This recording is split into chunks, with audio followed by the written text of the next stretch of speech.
माझ्या जीवाभावाच्या सगळ्या लोकांना विनंती केली होती की आज आपण या ठिकाणी उपस्थित राहावं. माझ्या आव्हानाला प्रतिसाद देत माझ्या लोकसभा कार्यक्षेत्रातील सगळी जीवाभावाची माणसं आज या ठिकाणी उपस्थित होती. जवळपास 4:15 पासून आता 8 वाजत आले. सगळ्यांशी चर्चा आम्ही त्या ठिकाणी केली. सगळ्यांचं मत त्या ठिकाणी जाणून घेतलं आणि ही सगळी मतं जाणून घेतल्याच्या नंतर सगळ्या कार्यकर्त्यांच्या सगळ्या जीवभाव माणसांच्या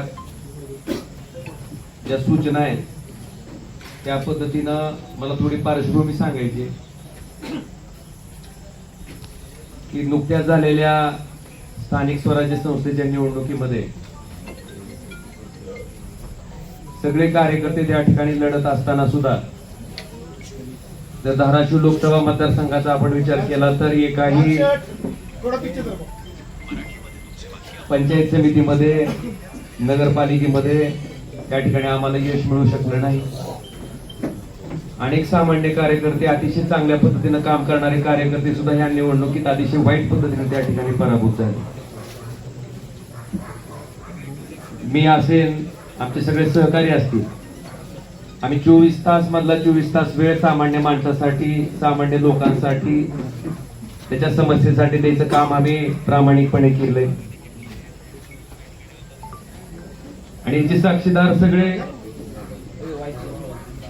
सर्वसामान्य माणसं आहेत. आपल्या सगळ्याच्या माहितीसाठी आमचा कार्यकर्ता आम्ही कधी कामात कमी पडलोच नाही. लोकांच्या समस्या सोडवण्यात आम्ही कधी कमी पडलो नाही. पण दुर्दैवानं सत्तेमुळं त्या ठिकाणी आम्हाला त्या पराभवाला सामोरं जावं लागलं. मला आपल्याला अतिशय प्रामाणिकपणे सांगायचं की सामान्य माणसाच्या कामासाठी खरं तर इथं आम्ही लोकप्रतिनिधी म्हणून बसलेलो आहे.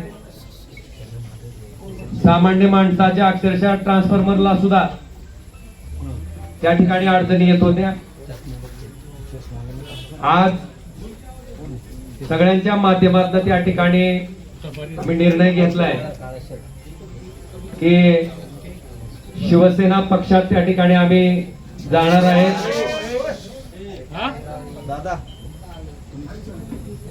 श्री एकनाथ शिंदे साहेबांच्या नेतृत्वाखाली आम्ही त्या ठिकाणी काम करणार आहेत. त्या पाठीमागची पार्श्वभूमी अशी आहे की आपण बघितलं असेल ज्या कारणामुळे त्या ठिकाणी मी माझं सार्वजनिक जीवन सुरू केलं की या वाईट वृत्तीची लोक कुठल्याही परिस्थितीत त्या ठिकाणी राजकारणाच्या पटलावर राहिली नाही पाहिजे. ती भूमिका आजपर्यंत मी त्या ठिकाणी चोखपणे निभावत आलो. कायदेशीर बाबीवर सुद्धा आम्ही त्याच पद्धतीनं पूर्ण आमच्या कुटुंबानं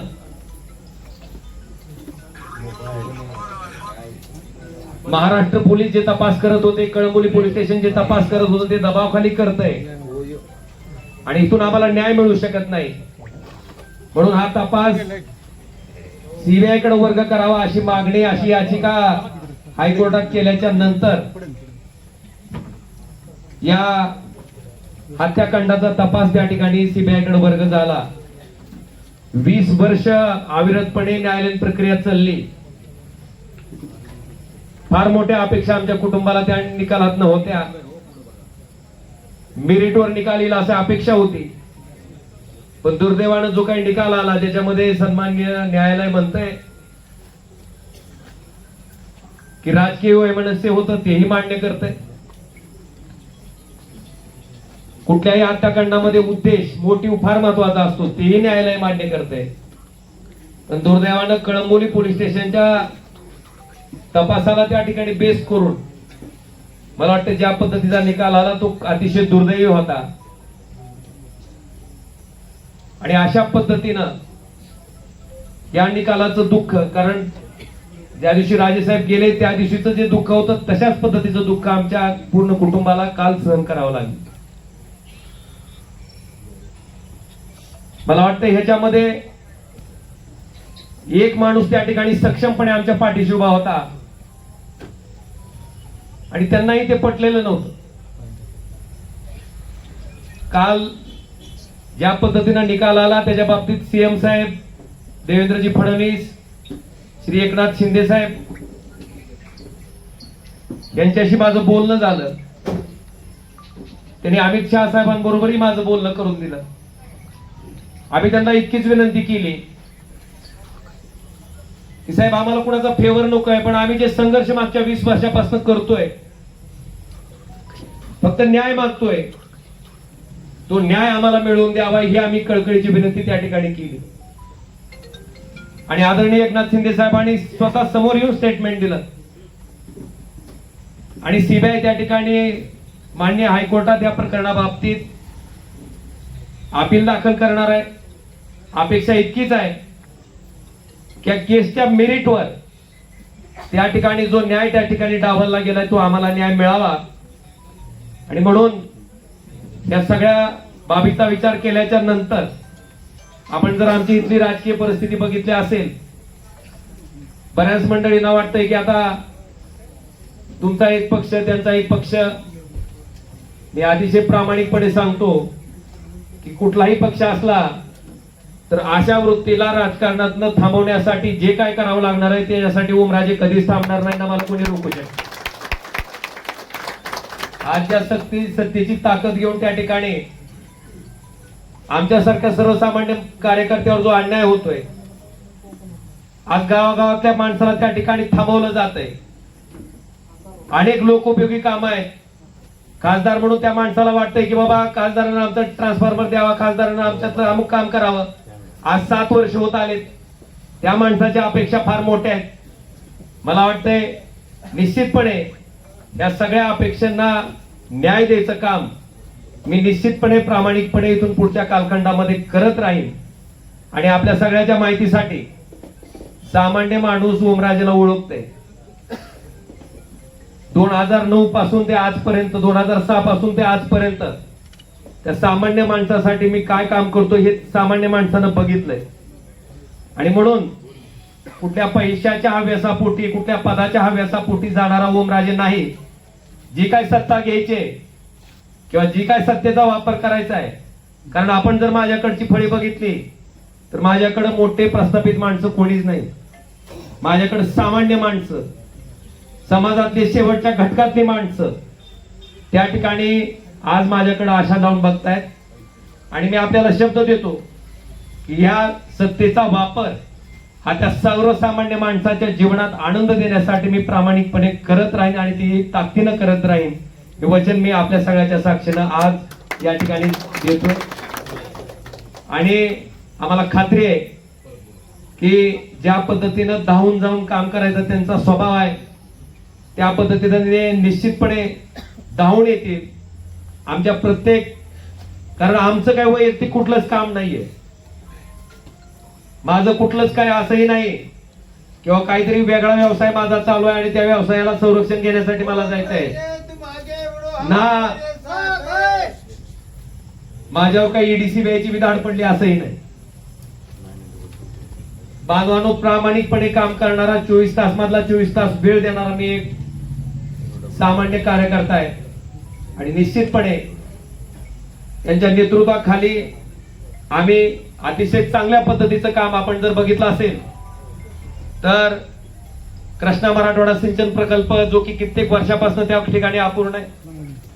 आपल्याकडे बॅरेजेसची काम आहेत जे की आम्ही त्यावेळेस सुरू केले होते, त्याची इस्टिमेट चालू केले होते.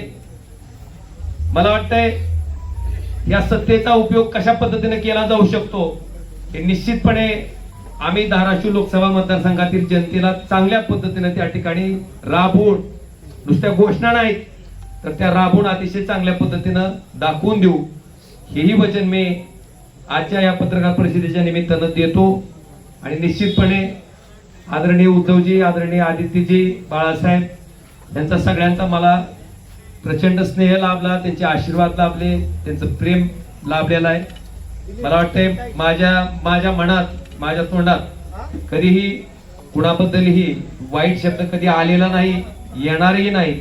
आणि मी मगाशी आमच्या सगळ्या सैनिकांना सुद्धा सगळ्यांना सांगितलं की एकही शब्द भले कुठल्याही प्रकारची कशाही प्रकारची कमेंट पुढे न आली तर मला वाटतंय मातोश्री बद्दल आपल्याकडनं एकही शब्द जायला नको, ही मी विनंती सगळ्या आमच्या कार्यकर्त्यांना केलेली आहे. मी त्यांचंही मनापासून आभार व्यक्त करतो. आणि निश्चितपणे माझा पुढचा जो राजकीय प्रवास आहे, हा राजकीय प्रवास सर्वसामान्य माणसाच्या जीवनात आनंदाचे क्षण आणण्यासाठी, त्याला सुखाचे क्षण देण्यासाठी मी कायमस्वरूपी अविरतपणे जसा आधी काम करत आलोय त्याच पद्धतीने अविरतपणे त्यांच्यासाठी काम करत राहीन, हेही वचन देतो.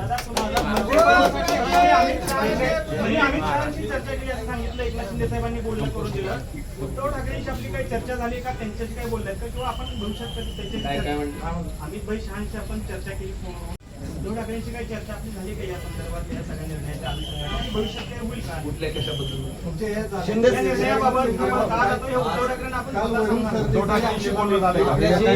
मला वाटतंय आता एक लक्षात घ्या, माझी जी काय भूमिका होती, मी ज्या पद्धतीने ठरवलं होतं, ज्या पद्धतीने सांगितलं होतं त्या पद्धतीने मी आपल्या सगळ्यांच्या समक्ष मांडलेले. आणि माझी आपल्याला इतकीच विनंती आहे की आम्ही काय बोललेलो असेल तर निश्चितपणे तुम्ही त्याची बातमी करा, त्याच्याबद्दल काही दुमत नाही. पण न बोललेल्याही बातम्या त्या ठिकाणी चालवल्या जातात आणि विनाकारण कुणाबद्दलही गैरसमज त्या ठिकाणी निर्माण केले जातात. तर फक्त तेवढ्या गोष्टी घडू नयेत. आज मला जे काय बोलायचे मी बोललोय आणि मला एवढंच सांगायचं, मी बोलण्यापेक्षा मी जो हा निर्णय घेतलाय ह्या निर्णयाचं समर्थन माझ्या कामातनं, माझ्या कष्टातनं त्या ठिकाणी लोकांना दाखवून देईन, एवढं मात्र मी तुम्हाला मतदारसंघातली कामं होत नाही म्हणून निर्णय घेतला. दोन्ही आमदार पण येणार आहेत का सोबत? मतदारसंघातली कामं होत नाही म्हणून निर्णय घेतला. एक लक्षात घ्या, आठी सर्किट टाकून मी काम करणारा कार्यकर्ता नाही. आणि आपल्या माहितीसाठी